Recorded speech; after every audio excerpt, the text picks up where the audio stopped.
Hansel and Gretel by Andrew Lang. Once upon a time, there dwelt on the outskirts of a large forest a poor woodcutter with his wife and 2 children. The boy was called Hansel, and the girl Gretel he had always little enough to live on. And once when there was a great famine in the land, he couldn't even provide them with daily bread one night. As he was tossing about in bed full of cares and worry, he sighed and said to his wife, "What's to become of us? How are we to support our poor children now that we have nothing more for ourselves?" "I'll tell you what, husband," answered the woman, "early tomorrow morning. Well, take the children out into the thickest part of the wood. There we shall light a fire for them and give them each a piece of bread. Then we'll go on to our work and leave them alone.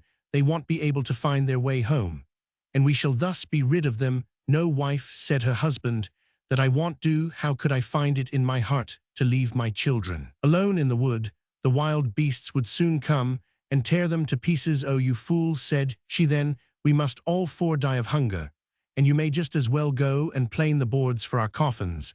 And she left him no peace till he consented. "But I can't help feeling sorry for the poor children," added the husband. The children, too, had not been able to sleep for hunger, and had heard what their stepmother had said to their father. Gretel wept bitterly and spoke to Hansel. "Now it's all up with us." "No, no, Gretel," said Hansel, "don't fret yourself. I'll be able to find a way to escape, no fear."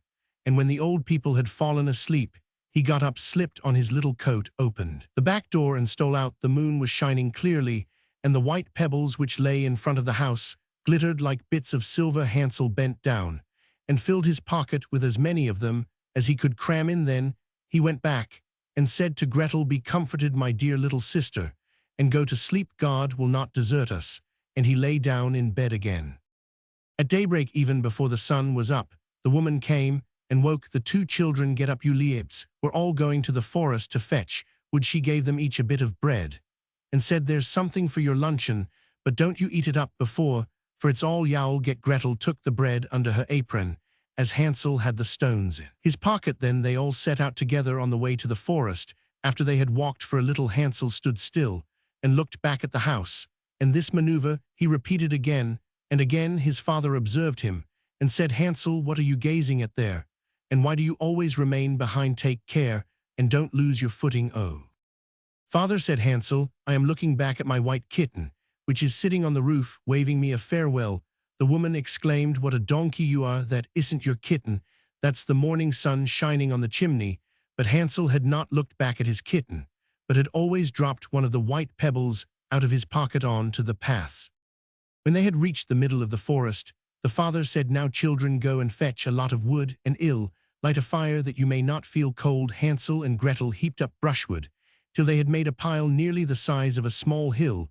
The brushwood was set fire to, and when the flames leaped high, the woman said, "Now lie down at the fire, children, and rest yourselves. We are going into the forest to cut down wood. When we've finished, we'll come back and fetch you." Hansel and Gretel sat down beside the fire, and at midday ate their little bits of bread. They heard the strokes of the axe, so they thought their father was quite near. But it was no axe they heard, but a bough he had tied on a dead tree, and that was blown about by the wind. And when they had sat for a long time, their eyes closed with fatigue, and they fell fast asleep. When they awoke at last, it was pitch dark. Gretel began to cry and said, "How are we ever to get out of the wood?"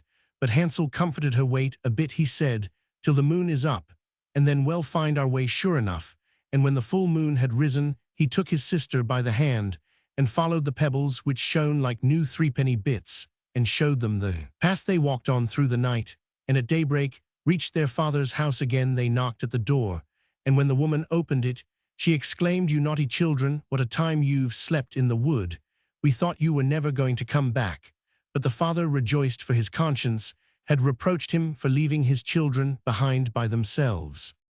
Not long afterward, there was again great dearth in the land, and the children heard their mother address their father thus in bed one night, "Everything is eaten up once more. We have only half a loaf in the house, and when that's done, it's all up with us. The children must be got rid of. Well, lead them deeper into the wood this time, so that they won't be able to find their way out again. There is no other way of saving ourselves." The man's heart smote him heavily, and he thought surely it would be better to share the last bite with one's children. But his wife wouldn't listen to his arguments, and did nothing but scold and reproach him if a man yields once he's done for. And so, because he had given in the first time, he was forced to do so the second.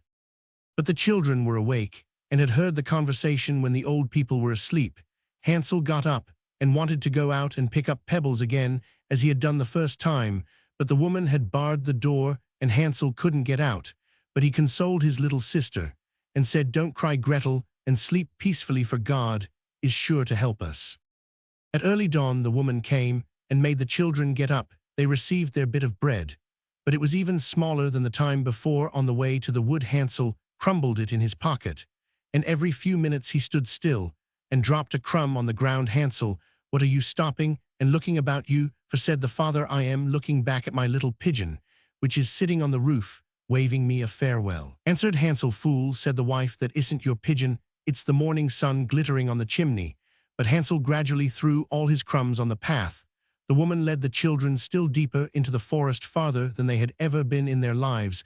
Before then, a big fire was lit again, and the mother said, "Just sit down there, children, and if you're tired, you can sleep a bit. We're going into the forest to cut down wood, and in the evening, when we're finished, we'll come back to fetch you." At midday Gretel divided her bread with Hansel, for he had strewn his all along their path.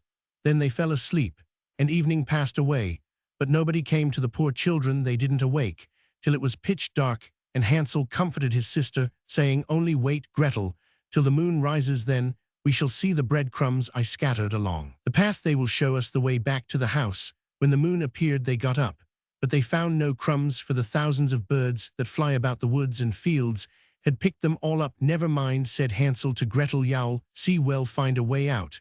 But all the same they did not. They wandered about the whole night, and the next day from morning till evening, but they could not find a path out of the wood. They were very hungry too, for they had nothing to eat but a few berries they found growing on the ground, and at last they were so tired that their legs refused to carry them any longer, so they lay down under a tree and fell fast asleep. On the third morning, after they had left their father's house, they set about their wandering again, but only got deeper and deeper into the wood, and now they felt that if help did not come to them soon, they must perish. At midday they saw a beautiful little snow-white bird sitting on a branch, which sang so sweetly that they stopped still and listened to it, and when its song was finished, it flapped its wings and flew on in front of them. They followed it and came to a little house on the roof of which it perched, and when they came quite near they saw that the cottage was made of bread and roofed with cakes, while the window was made of transparent sugar. "Now well set to," said Hansel, "and have a regular blowout. One ill eat a bit of the roof, and you, Gretel, can eat some of the window, which you'll find a sweet morsel." Hansel stretched up his hand and broke off a little bit of the roof to see what it was like, and Gretel went to the casement and began to nibble at it. Thereupon a shrill voice called out from the room inside, "Nibble, nibble, little mouse, who's nibbling my house?" The children answered, "'Tis heaven's own child, the tempest wild," and went on eating without putting themselves about. Hansel, who thoroughly appreciated the roof, tore down a big bit of it, while Gretel pushed out a whole round window pane and sat down the better to enjoy it. Suddenly the door opened, and an ancient dame leaning on a staff hobbled out. Hansel and Gretel were so terrified that they let what they had in their hands fall, but the old woman shook her head and said, "Oh ho, you dear children, who led you here? Just come in and stay with me. No ill shall befall you." She took them both by the hand and let them into the house, and laid a most sumptuous dinner before them, milk and sugared pancakes, with apples and nuts. After they had finished, 2 beautiful little white beds were prepared for them, and when Hansel and Gretel lay down in them, they felt as if they had got into heaven. The old woman had appeared to be most friendly, but she was really an old witch who had waylaid the children, and had only built the little bread house in order to lure them in when anyone came into her power. She killed, cooked, and ate him, and held a regular feast day for the occasion. Now witches have red eyes and cannot see far, but like beasts they have a keen sense of smell, and know when human beings pass by. When Hansel and Gretel fell into her hands, she laughed maliciously, and said jeeringly, "I've got them now. They shan't escape me." Early in the morning, before the children were awake, she rose up, and when she saw them both sleeping so peacefully, with their round, rosy cheeks. She muttered to herself, "That'll be a dainty bite." Then she seized Hansel with her bony hand and carried him into a little stable, and barred the door on him. He might scream as much as he liked, it did him no good. Then she went to Gretel, shook her till she awoke, and cried, "Get up, you lazy bones, fetch water, and cook something for your brother. When he's fat, ill, eat him up." Gretel began to cry bitterly, but it was of no use. She had to do what the wicked witch bade her.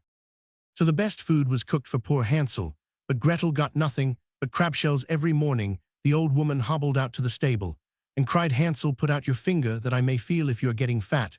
But Hansel always stretched out a bone, and the old dame, whose eyes were dim, couldn't see it, and thinking always it was Hansel's finger, wondered why he fattened so slowly. When 4 weeks had passed, and Hansel still remained thin, she lost patience and determined to wait no longer. "Hi, Gretel," she called to the girl, "be quick and get some water. Hansel may be fat or thin, I am going to kill him tomorrow and cook him." Oh, how the poor little sister sobbed as she carried the water, and how the tears rolled down her cheeks. "Kind Heaven, help us now," she cried. "If only the wild beasts in the wood had eaten us, then at least we should have died together." "Just hold your peace," said the old hag, "it won't help you." Early in the morning, Gretel had to go out and hang up the kettle full of water and light the fire first. "Well, bake," said the old dame, "I've heated the oven already and kneaded the dough." She pushed Gretel out to the oven, from which fiery flames were already issuing. "Creep in," said the witch, "and see if it's properly heated so that we can shove in the bread." For when she had got Gretel in, she meant to close the oven and let the girl bake, that she might eat her up too. But Gretel perceived her intention and said, "I don't know how I'm to do it." "How do I get in, you silly goose?" said the hag. "The opening is big enough, see, I could get in myself." And she crawled toward it and poked her head into the oven. Then Gretel gave her a shove that sent her right in, shut the iron door, and drew the bolt. Gracious, how she yelled! It was quite horrible, but Gretel fled, and the wretched old woman was left to perish miserably.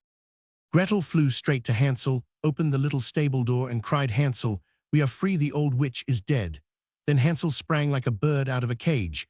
When the door is opened, how they rejoiced and fell on each other's necks, and jumped for joy and kissed one another.